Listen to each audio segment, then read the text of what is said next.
In today's video, I'm going to teach you how to enter multiple sales tax rates in QuickBooks Online, a crucial skill for managing your business finances accurately and efficiently. Let's walk through this process step by step, ensuring you grasp each part thoroughly. To get started, open your web browser and head over to QuickBooks Online. The first thing you'll need to do is sign in. If you don't have an account, you'll need to create one, but assuming you're already set up, just click on the sign in button.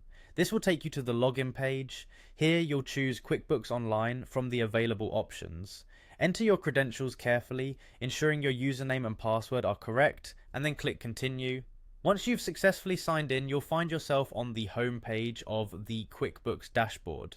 Now direct your attention to the left hand side of the screen where you'll see various navigation options. What we want to focus on today is the taxes section. Clicking on this will open a new page dedicated to tax management within QuickBooks. Once you're there, find and click on where it says sales tax.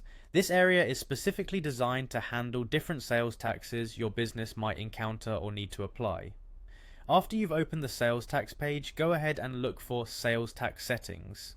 Clicking on this will allow you to configure your sales tax options to suit your business needs. Here, you should see an option to add agency, which is your next step.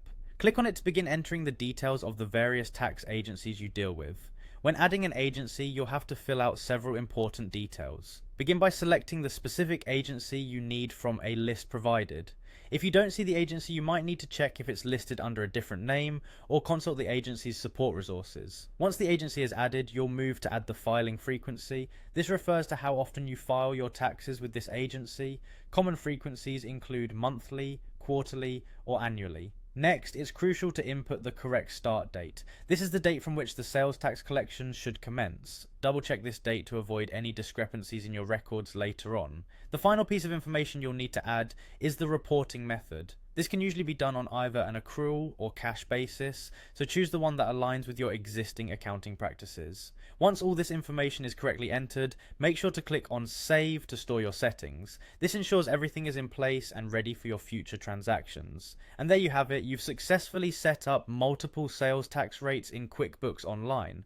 This will help streamline your accounting processes and improve financial accuracy.